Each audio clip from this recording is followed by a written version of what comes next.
Boa noite, boa noite. Tava ali tendo um problema técnico aqui no meu som. Deixa eu ajeitar aqui minha câmera aqui, meu. Agora. Boa noite. Você que tá chegando aí. Seja bem-vindo, seja bem-vindo, seja bem-vindo.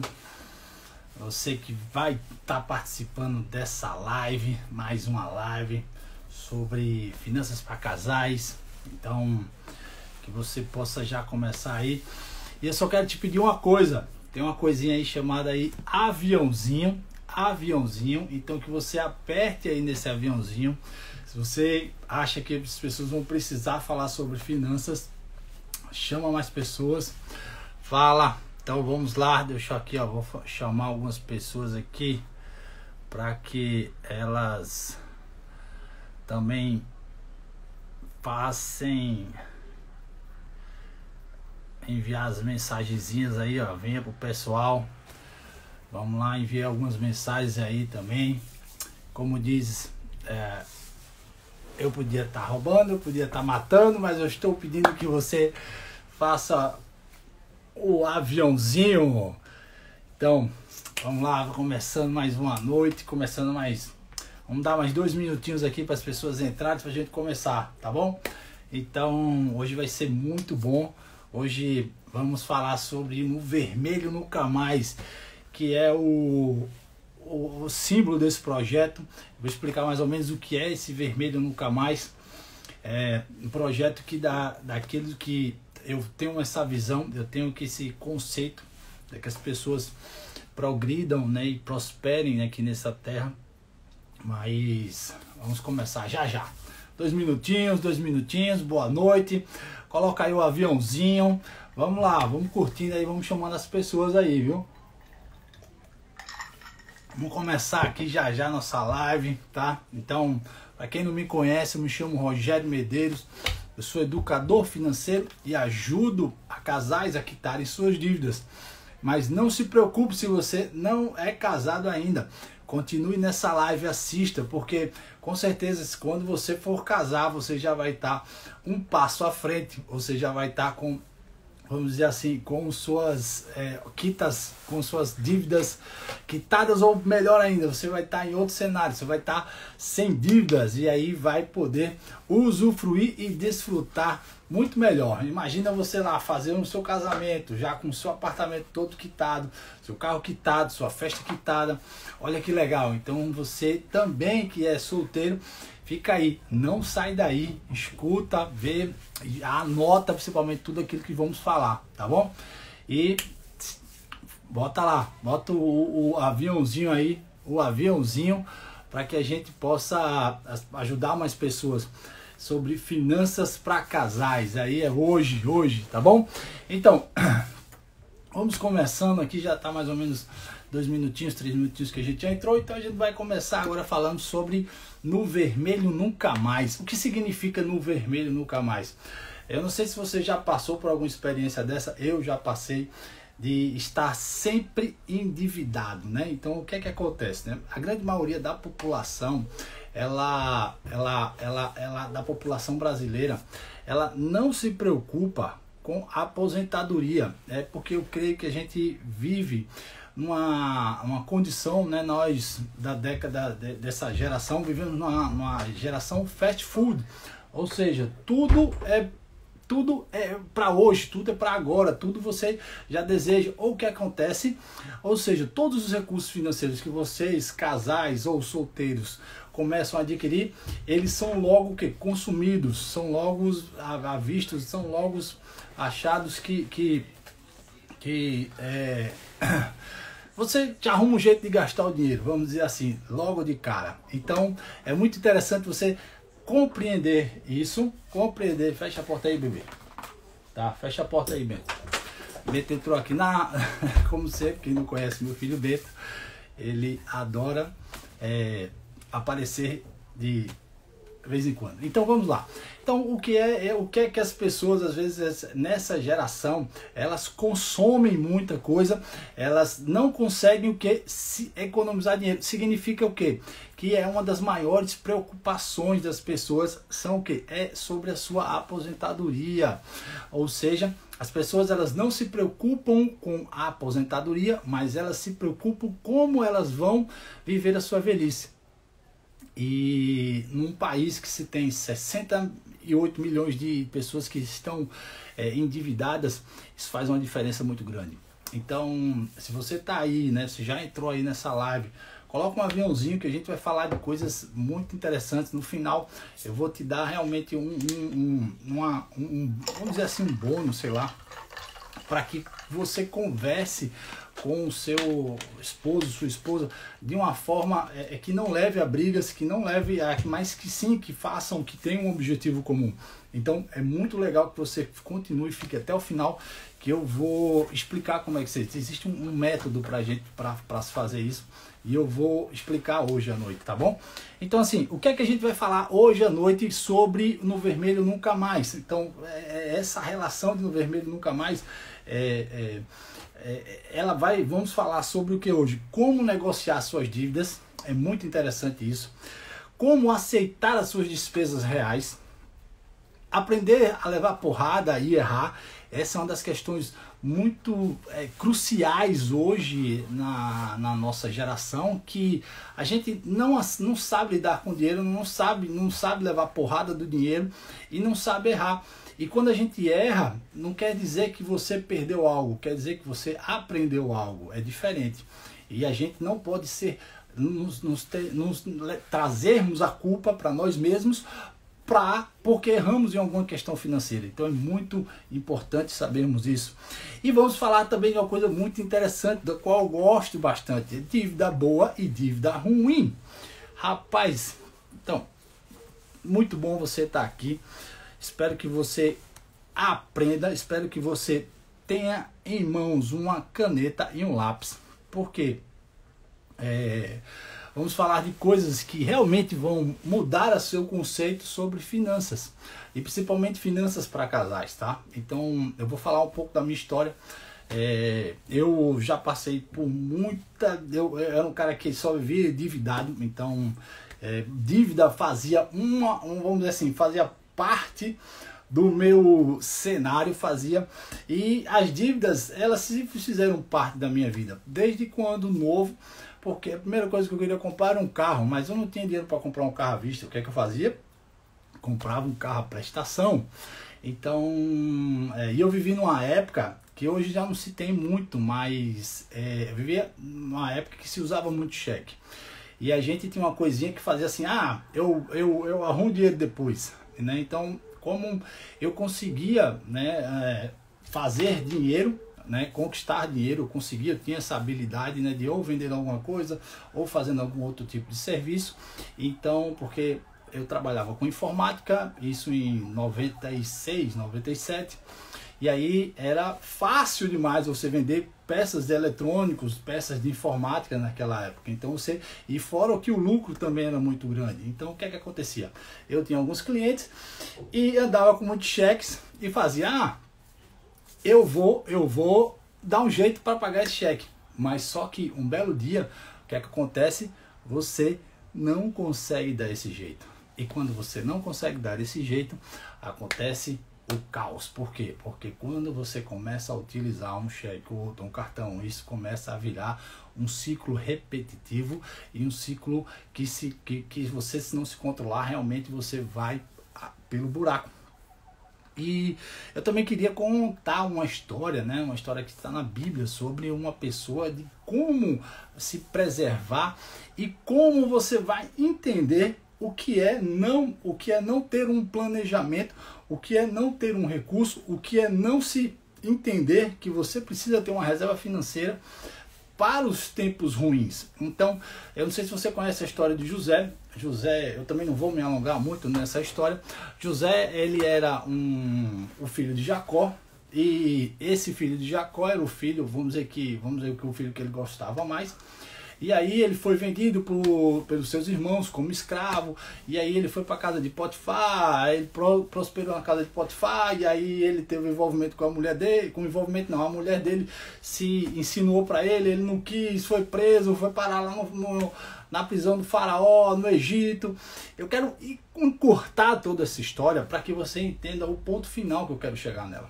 Então, de repente ele tem um sonho, e ele revela, o faraó tem um sonho, esses sonhos são de 7 vacas magras, 7 vacas gordas, e aí o que é que faz? O José, ele consegue revelar esse sonho de uma forma muito plena, e o que é que acontece?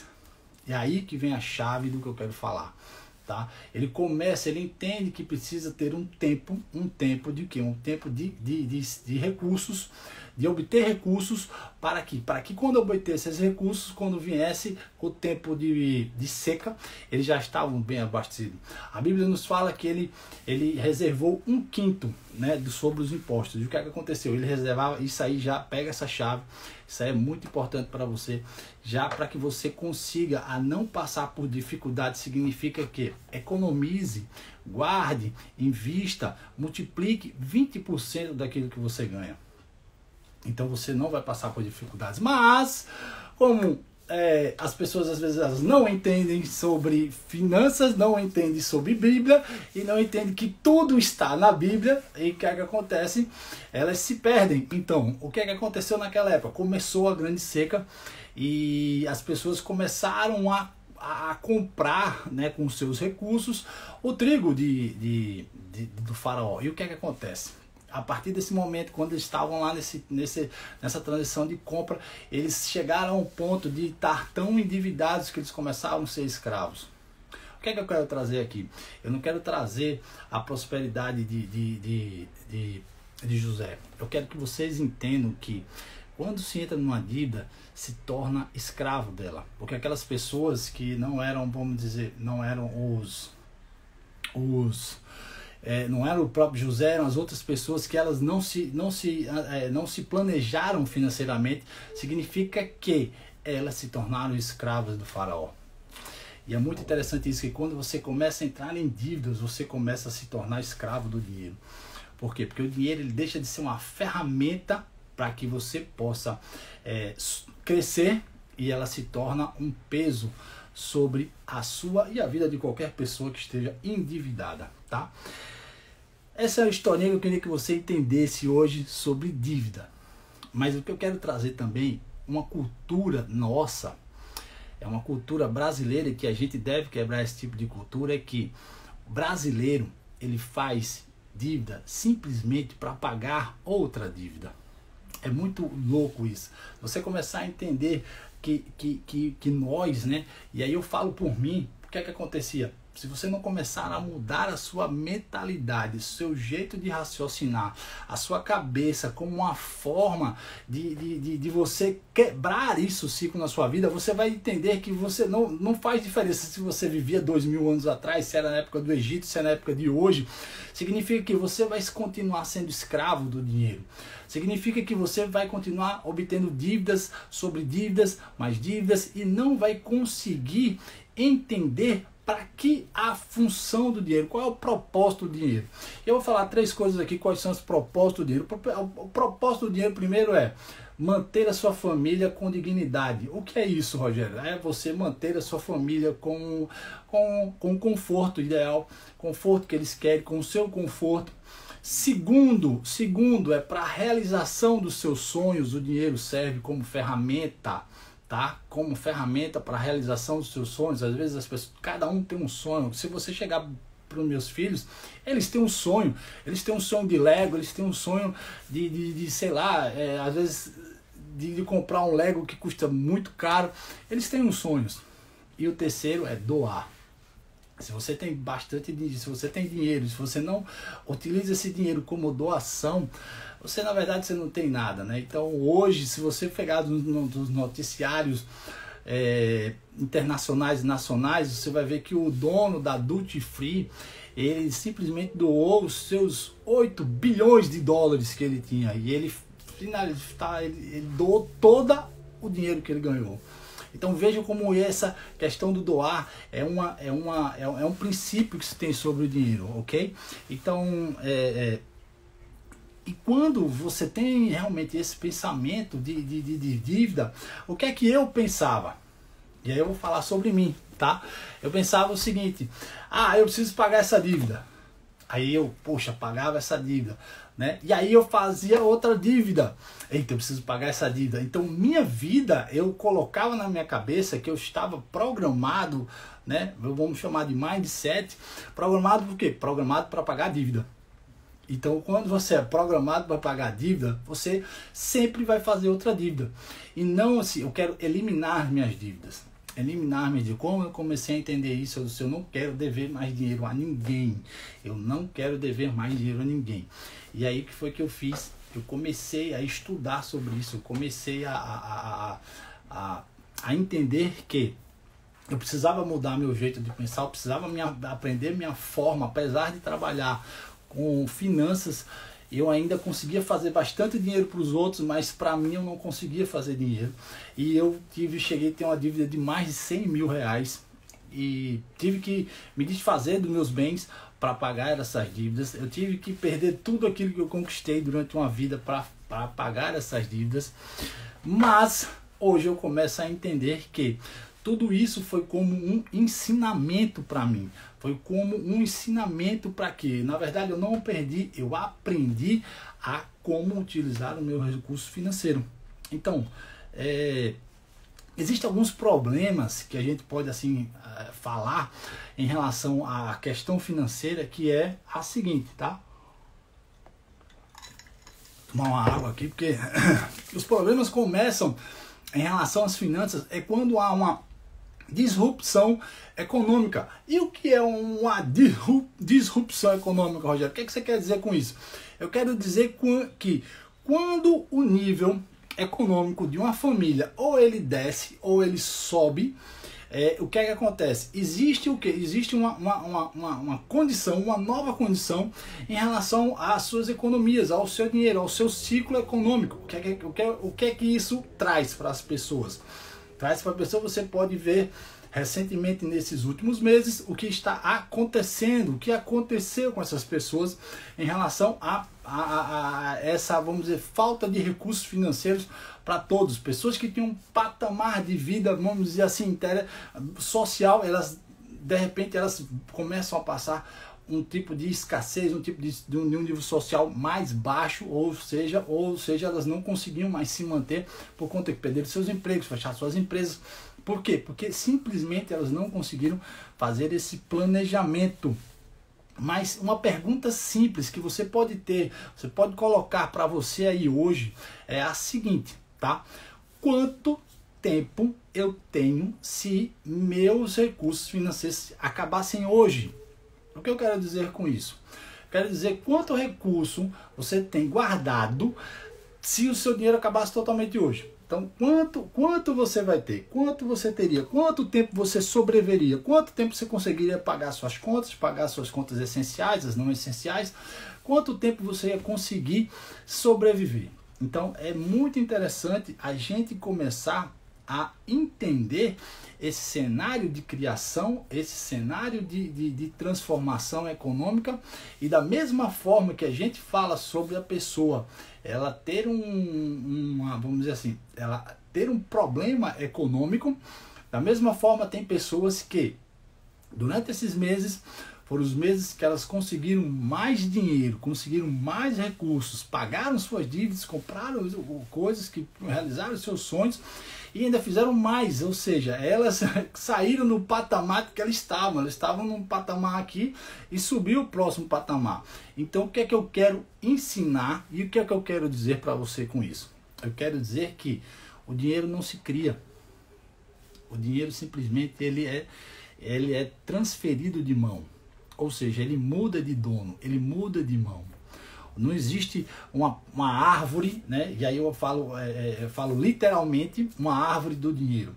Mas existe sim uma árvore que faça dinheiro, né? Se você uma das crenças que as pessoas têm é que dinheiro não dá em árvore. Aí eu posso quebrar essa crença e eu posso chegar para você lá em Petrolina, né, ou algum outro tipo de fazenda que venda, que exporte frutas, ou isso que significa que dinheiro dá em árvore.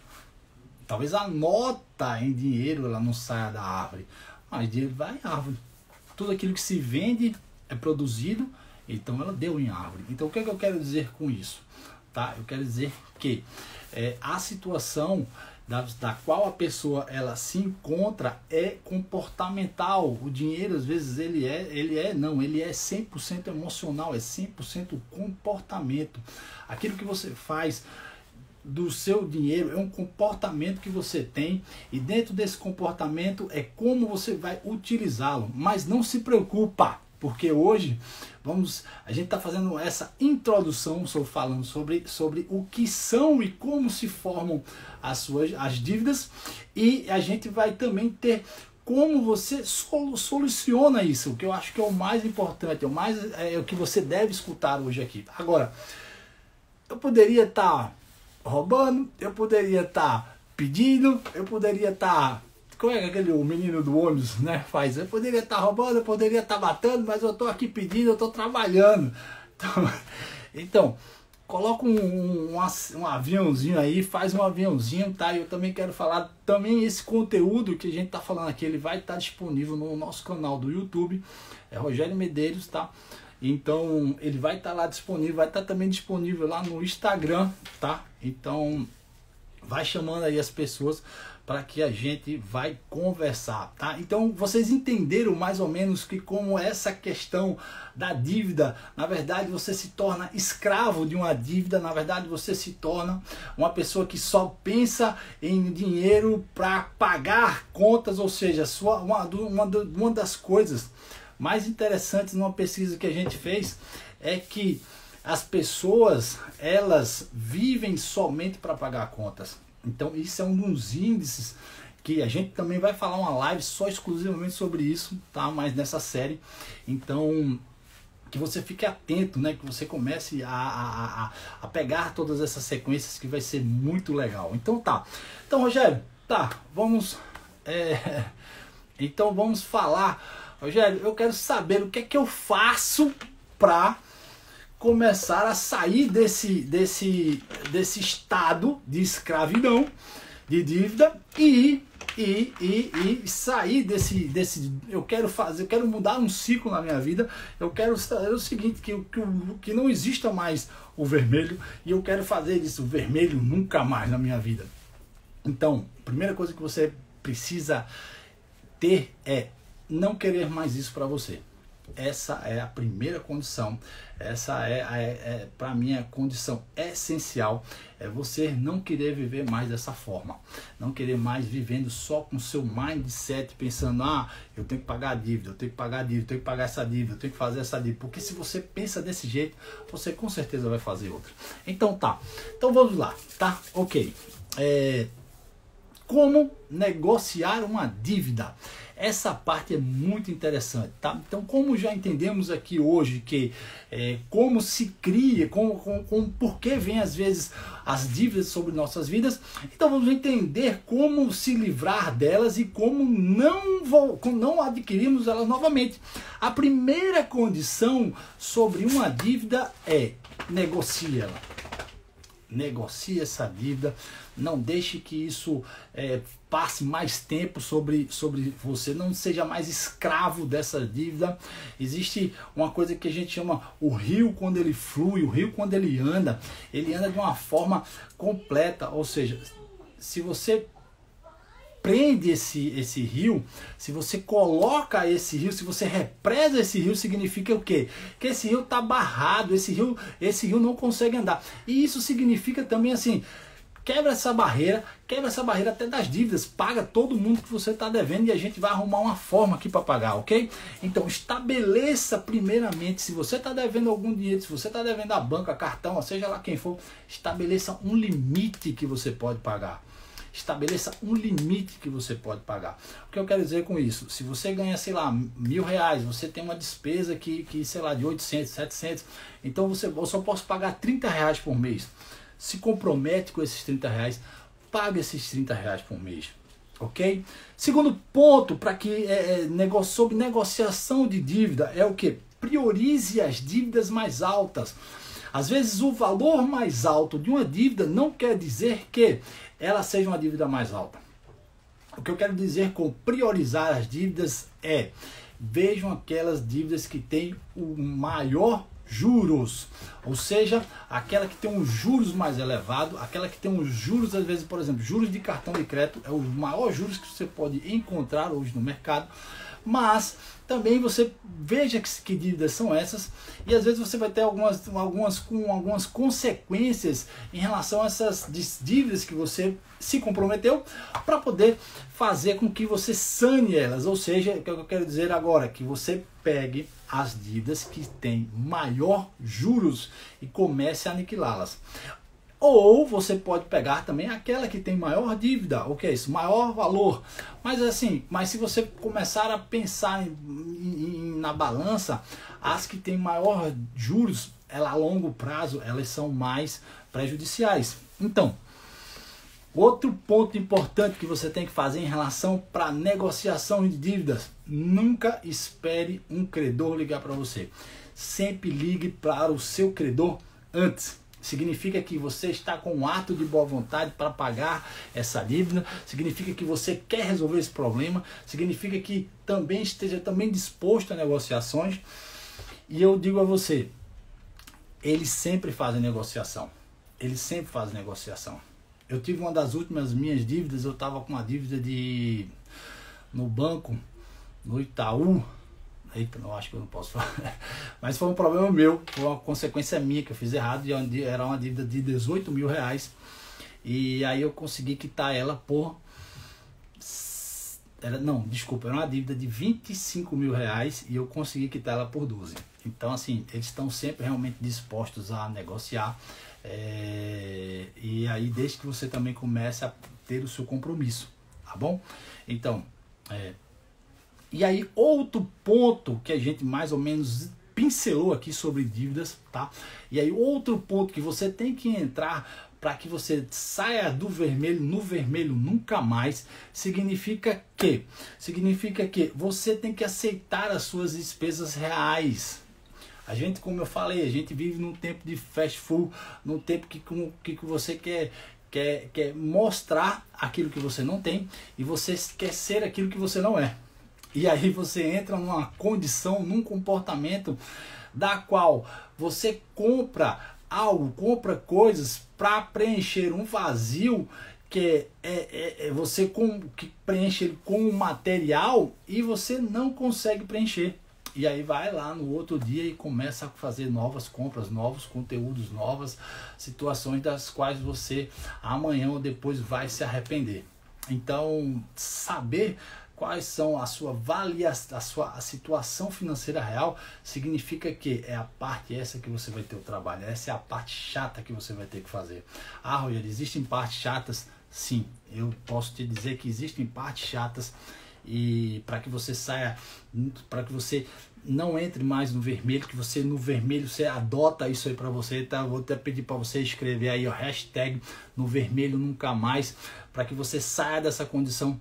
Uma delas é fazer esse sacrifício, que é anotar todas as despesas.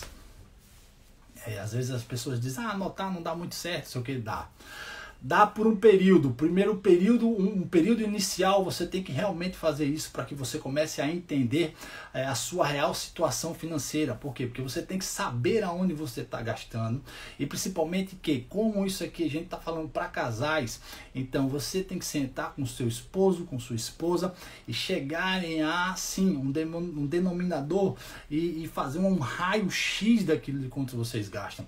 E cada um, lembrando que tem as despesas essenciais, que são água, luz, telefone, aluguel, carro, gasolina, escola de menino, plano de saúde.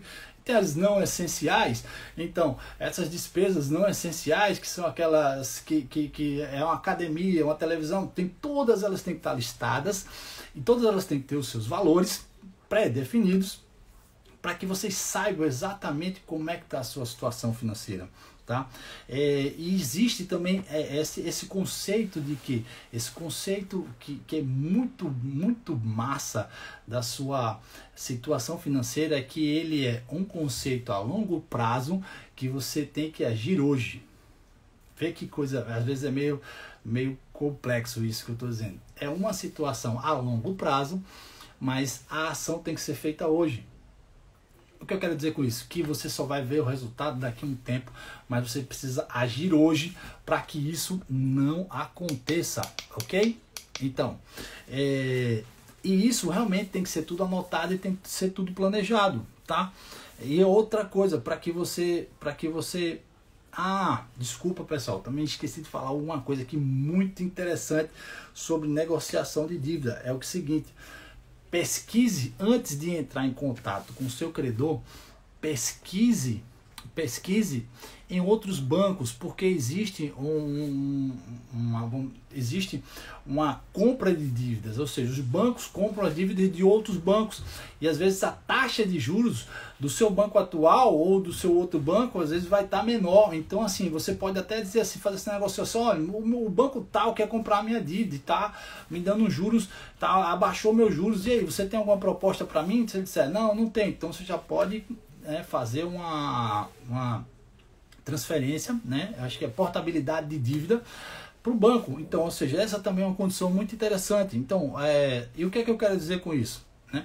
A maioria dos gastos das pessoas, das famílias, elas vêm em categorias essenciais e não essenciais. É aquela história que eu estava falando, que a maioria das despesas ela vem de colégio, carro, aluguel, condomínio, né? Gasolina, academia e tal, feira, supermercado. Então todas essas despesas elas estão feitas, mas existe um fator que esse também é muito interessante, é que as pessoas às vezes não prestam atenção, que é as essenciais inevitáveis. Eu vou te dar um exemplo que aconteceu comigo essa semana, tá?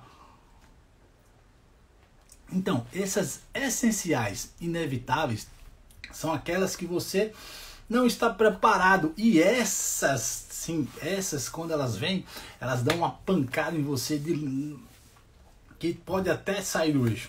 Então, essa semana eu fui fazer uma coisa normal no meu carro, e que é trocar o óleo do carro, né? E eu já tive, sei lá, nem sei quantos carros eu já tive, só que quando o cara tava trocando o óleo, ele fez: eu posso olhar o teu óleo da caixa de marcha?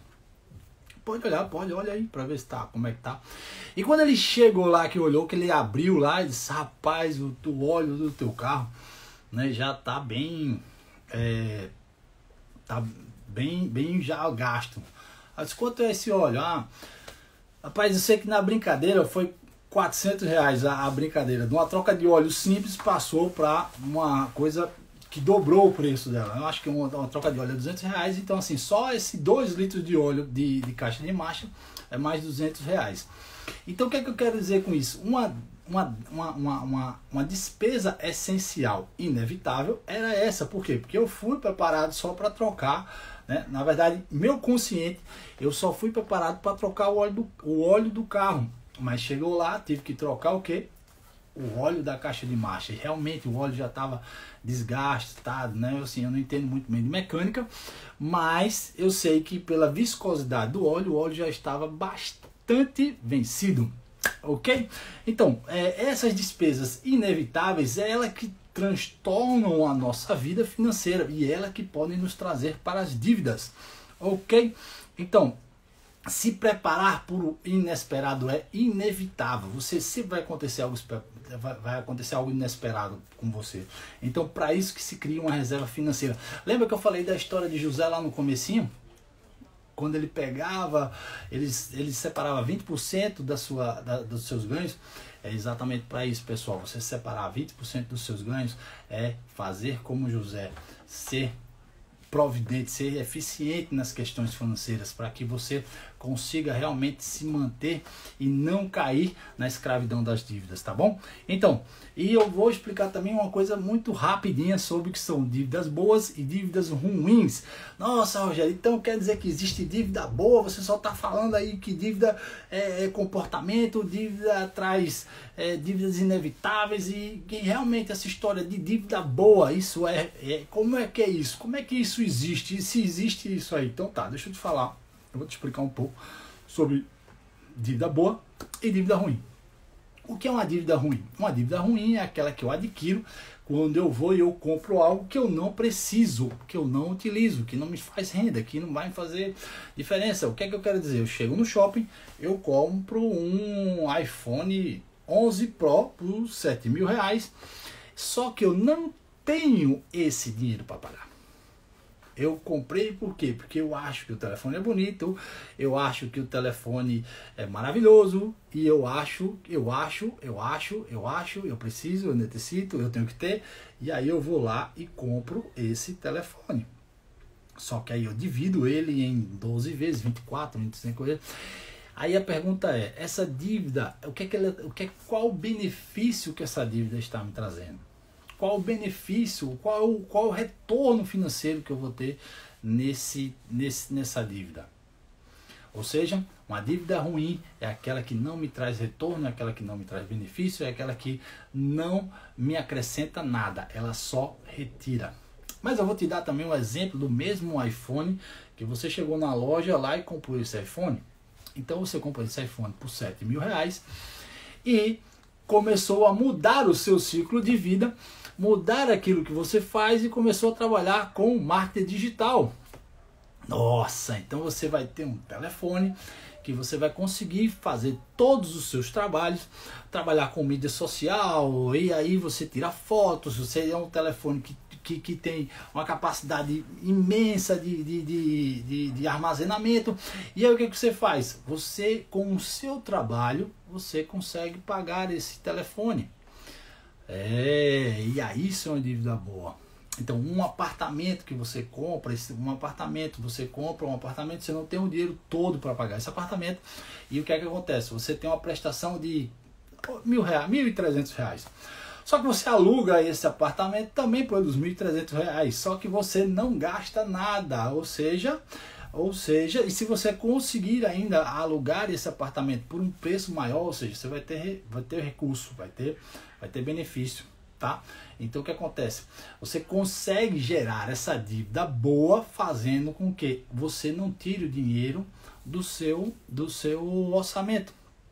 Eu vou dar um exemplo aqui do pessoal que eu estava fazendo uma mentoria e eles tinham comprado um apartamento, né? E aí eles o apartamento era um pouco menor para a família deles, eles foram para um outro apartamento maior. E nesse apartamento maior eles não pagavam aluguel e tal, e aí eles alugaram um apartamento dele menor. Só que a prestação do apartamento dele, eu não me lembro quanto era mais ou menos, acho que era 1.800, era 1.700, alguma coisa assim. Era simplesmente menor do que o aluguel, era maior do que o aluguel, desculpa. Ou seja, e ele alugou o apartamento por R$1.300. Significa que ele tirava do bolso dele ainda R$500 para manter aquele apartamento. Então isso para mim não é uma dívida boa, isso para mim é uma dívida ruim, ok? Então, já estamos aqui mais ou menos já 9h26, já estamos aí por mais ou menos uns 20 minutos finais. Eu quero deixar aí uns 10 minutinhos aí para você fazer perguntas no final. E agora que eu quero te explicar como entendemos como funciona esse cenário e como você deve sair, né? E como você muda tudo isso na sua vida. Como é que você faz para mudar tudo isso, tá? Primeira coisa que você deve fazer é aumentar a sua capacidade de rendimento. Como é que é isso? Como é que eu vou aumentar a minha capacidade de rendimento? Todos nós temos habilidades, tá? Você disser a mim que não tem uma habilidade, eu não vou acreditar. Eu vou dizer que você tem uma habilidade porque eu sei que cada pessoa tem uma habilidade. E você pode usar essa habilidade, né, para aumentar as suas receitas financeiras, aumentar os seus recursos financeiros E eu sei disso. Então, o que é que você pode fazer? Você pode criar uma renda extra, alguma renda, e aquela habilidade que você não sabe, você pode também criar. Se você, não, por exemplo, eu quero tocar violão, eu quero jogar futebol, basta você treinar. Então toda habilidade ela é conquistada com muito treino, tá bom? Então, quando você chega nesse momento de gerar renda, né, você começa com uma rendinha extra, uma rendinha pequena, ou sei lá, você começa a fazer bolo, você pode fazer brownie, né? E depois, se vocês quiserem, vou deixar uma foto aqui, postar aí, tá? E aí vocês comentem aí se vocês querem uma live só sobre renda extra, como fazer uma renda extra, tá? Então a gente tem mais, sei lá, de 50 maneiras de você fazer uma renda extra. E aí eu posso também passar uma live só falando sobre isso, tá bom? E então, dessa renda extra, o ideal, que é o segredo para se manter sempre com aquele medo que a gente também falou no começo, que é o maior medo dos casais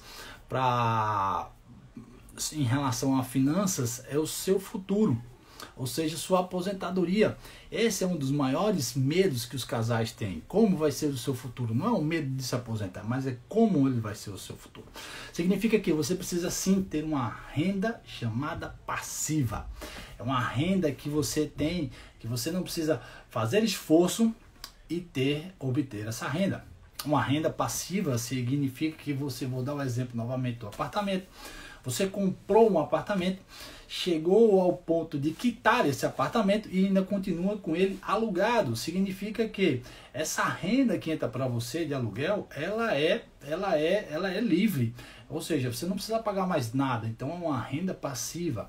Então que você comece a criar estratégias para criar rendas passivas. Rogério, como é que eu crio renda passiva? Já falei um imóvel. Posso te falar outra, criar um livro. Às vezes você criar uma música, né? Pessoas que vivem de direitos autorais de músicas.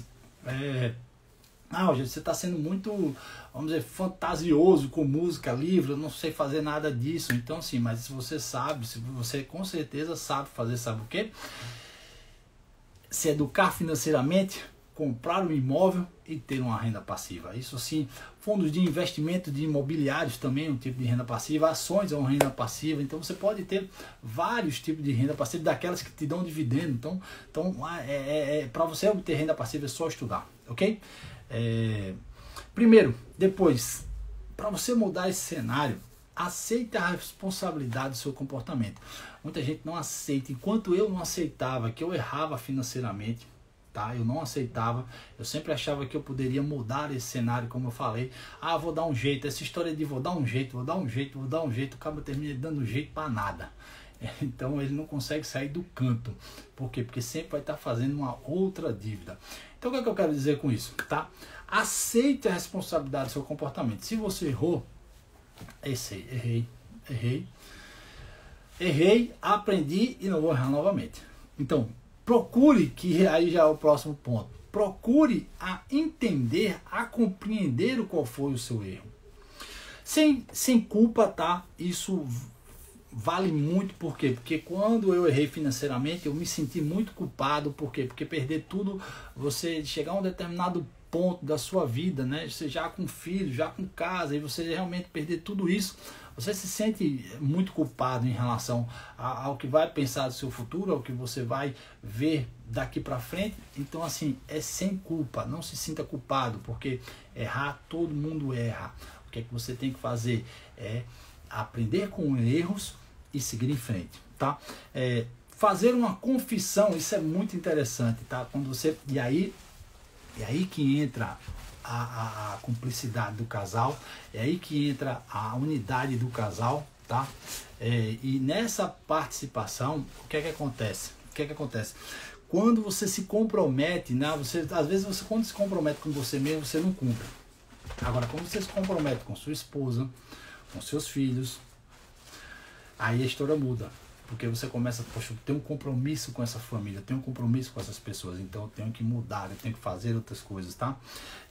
E sempre tem um plano de reparação, ou seja, sempre tem um plano B para todas as situações, tá? E lembre-se que sempre, e eu postei até isso hoje lá, se você ver lá no meu Instagram, né, no Rogério Medeiros 20, você vai estar lá, você vai ver que sempre um plano vai falhar. Não existe um plano perfeito. E o que existe é sempre um plano que sempre vai estar em mudança. E você precisa sempre alterá-lo e mudá-lo, tá bom? E agora, esse sim é o ponto mais importante para mudar esse cenário. Mudança de atitude. A atitude da reparação, ela é imprescindível para que você não volte mais a viver endividado como eu vivia antigamente. Então, assim, eu falo isso por experiência própria, eu falo isso porque eu já vivi esse cenário de quando chegou a um ponto que eu disse, eu não quero mais viver desse jeito, eu não posso viver mais desse jeito. Tenho certeza que todas essas observações aqui eu mesmo fiz sobre minha vida. E eu posso te dizer que ainda não obtive, né, os meus objetivos e desejos que eu realmente quero, mas aquele cara que vivia endividado há, sei lá, 2, 3 anos atrás, ele não existe mais, tá? Então é isso que eu posso te dizer. E o principal é que quando você aprende isso, você não quer fazer de novo, você não se deixa cair nesse ciclo, você não se deixa mais se prender a isso. Gente, eu vou deixar aí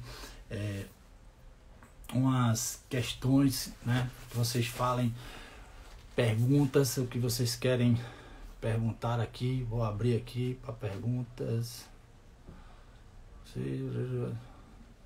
Então, façam as perguntinhas aí, gente, que se tiverem, tá? Como é que a gente pode... Esse tempo que eu vou deixar para vocês aqui é para vocês fazerem perguntas. Quem não souber fazer pergunta, tem uma... Do lado do comentário, tá, pessoal? Tem uma interrogação. Então, eu queria que você apertasse aí nessa interrogação e fizesse uma perguntinha aqui pra gente, porque vai ser um prazer te responder. E se eu não souber responder, com certeza eu procurarei os universitários para responder essa sua dúvida, tá bom? Então, tá, como não tem uma pergunta, eu vou fazer aqui. Temos mais ou menos 10 minutos aqui. Eu quero te dar como eu falei, vou te dar uma chave, tá? Que tá em um dos livros que eu li, muito bom um livro, então, que ele fala sobre realmente relacionamento, tá? Ele fala sobre como você deve conversar com a pessoa e para evitar estresses quando se falar sobre dinheiro, é uma coisa que a gente falou na live passada. Mas essa dica que eu vou te dar hoje, ela também está ligada à live que foi da terça-feira. Então, quando você tiver com questões com seu esposo ou esposa que queira falar, começa mais ou menos a entender assim, ó, que tipo de sentimento você tem em relação a esse tipo de ação, vamos dizer assim. Ah, ele comprou algo que ele não me falou, ele não divide quanto ele ganha comigo. E você sabe que às vezes pode gerar um certo desconforto em falar sobre isso, mas a pergunta é, o quanto isso lhe incomoda? O quanto isso lhe incomoda? E aí você vai começar a conversar com a pessoa, você vai planejar muito bem isso, né? Como eu falei, se você possível, você vai para algum lugar que não seja na sua casa, né? Então, quando vocês se sentarem frente a frente, né? E perceberem que essa história está começando a aquecer muito, ou seja, estão começando a ficar aflorados, o que é que você faz? Você conta, de 0 a 10, quanto isso está interferindo no nosso relacionamento? Gente, passou de 6, para essa conversa. Para essa conversa, respira, volta, muda o cenário. Não adianta passar além desse ponto. Por quê? Porque senão vai gerar uma discussão. Vai gerar um impasse e aí vão ter, em vez de ter uma negociação, um diálogo, realmente vai ter uma discussão. Então, quando, sei lá, vamos dizer assim, vou dar um exemplo aqui, se você estiver conversando com sua esposa e tiver naquele momento, você gastou, sei lá, R$500 com calça, aí você se sentiu incomodado porque ela gastou isso, fugiu do seu orçamento, é uma coisa que era desnecessária. E aí você, poxa, você não precisava ter gasto tanto dinheiro com esse tipo de coisa, mas porque você fez isso, porque eu quero, que eu preciso. Aí você começa a pensar, poxa, essa conversa está sendo muito calorosa, tá de 0 a 10, quanto está impactando aqui, quanto é que tá brigando aqui. Passou de 6, para, respira, sai do centro, não conversa mais sobre isso durante no mínimo meia hora. Então, se você tiver algum lugar, já muda de assunto. Por quê? Porque deixa isso. E aí, quando for novamente, depois desse tempo, depois de reflexão, e fala só, vamos voltar a conversar sobre isso de uma forma saudável, para que a gente chegue num denominador comum. Então, aí você vai, né? Ou você pode usar uma coisa que é muito interessante, que seria o seguinte: você pode escrever, né, durante, né, mas aí é muito interessante quando você estiver também frente a frente a ela, você não houve esse impasse de chegar a 6 nessa contagem de 0 a 10, então você está ali naquele momento e você começa em 2 ou 3 minutos a descrever o seu sentimento em relação a esse comportamento financeiro do seu esposo ou da sua esposa. E é muito interessante, porque quando você tiver 2 ou 3 minutos para falar, a pessoa vai entender aquilo que você está sentindo. Da mesma forma, a outra pessoa também ela vai ter o tempo de retórica dela, né? O tempo de resposta dela sobre a visão e o comportamento que ela tem. Então, queria deixar mais ou menos assim. Deixa eu ver se tem alguma outra coisa aqui que a gente pode falar sobre aqui. O importante é que as pessoas, ou seja, o casal, né, tanto um quanto o outro, eles não podem ser mal compreendidos. Uma resposta de má compreensão significa que há sim uma dúvida, e essa dúvida, em vez de ela ser sanada, ela vai ser aumentada, vamos dizer assim. Porque quando você se faz mal entendido, significa que a pessoa não entendeu. E você tem que saber que quando não houve um entendimento, a culpa não é do seu esposo ou da sua esposa. A culpa é sua. Por quê? Porque não soube se comunicar, não soube se expressar exatamente daquilo que ela está fazendo. Entenderam como é que funciona mais ou menos? Então, assim, quando há um conflito, né? Quando há uma divergência ou houve um mal entendido, significa que você não soube se comunicar, você não soube se expressar, você não soube dizer exatamente aquilo que você está sentindo, ou está constrangido, ou tem dúvida, ou ficou decepcionado, frustrado, porque todos esses sentimentos vão vir à tona quando tem duas pessoas morando no mesmo teto, ok? Então, gente, a gente tá terminando aí essa live, tá? Então, é um prazer estar aqui com vocês, foi muito bom tô preparando uma live, eu acho que é daqui a 2 ou 3, eu vou fazer uma live sobre planilha, tá? E aí eu vou fazer bem diferente, então eu vou fazer uma planilha, vou botar num telão, e aí a gente vai desenvolver essa planilha. Então eu já vou liberar um tempo antes o link para você baixar essa planilha. Eu vou te explicar exatamente como essa planilha funciona, e essa planilha ela pode realmente mudar a sua situação, tá? E é uma planilha que não é para pessoa que é casada, né? Então é uma planilha que também serve para pessoas solteiras que estão aqui tentando entender o quê? Entender como funciona e como sair do vermelho. Porque o nosso projeto é no vermelho nunca mais. Então, assim, eu te peço novamente, se você está gostando desse conteúdo, tá? Se você está gostando disso aí, tudo aquilo que a gente está falando, tudo mais ainda daquilo que a gente vai falar, me segue lá no meu canal do YouTube, Rogério Medeiros, tá? Por enquanto. Mas a gente tá colocando aí um outro nome, tá fazendo uma nova cara, vai fazer um negócio bem massa, tá? Então também me segue lá no meu Instagram, né, Rogério Medeiros 20. No meu Facebook também, Rogério Medeiros, tá? Então é isso, ok? Foi um tempo precioso estar aqui com vocês. Eu espero que tenha esclarecido as dúvidas também de todos. Então vamos só recapitulando todo esse cenário de dívidas, como elas foram feitas. Então, assim, uma questão sobre dívidas para que você não caia em dívidas, economize, guarde 20% daquilo que você ganha, no mínimo. Com isso você vai ter respirar seu financeiro e você vai com certeza estar muito diferente, muito mais além do que as maiorias dos brasileiros, porque, como eu falei antes, são 68 milhões de brasileiros endividados, tá? E 44% dessas pessoas, 44% são casadas, ou seja, as pessoas elas são casadas e elas estão em dificuldades. Imagina que um dos maiores problemas do divórcio, maiores índices de divórcio, na verdade, é um problema de dinheiro. Então, eu espero que esse problema sobre dinheiro não aconteça no seu casamento, tá? Então, eu queria agradecer a você, tenha uma boa noite, Deus abençoe sua vida e deixa eu só tirar aqui uma foto aqui pra gente ver aqui, eu não sei nem como é que tira. Aqui, tirei uma foto. Valeu, pessoal, boa noite, Deus abençoe,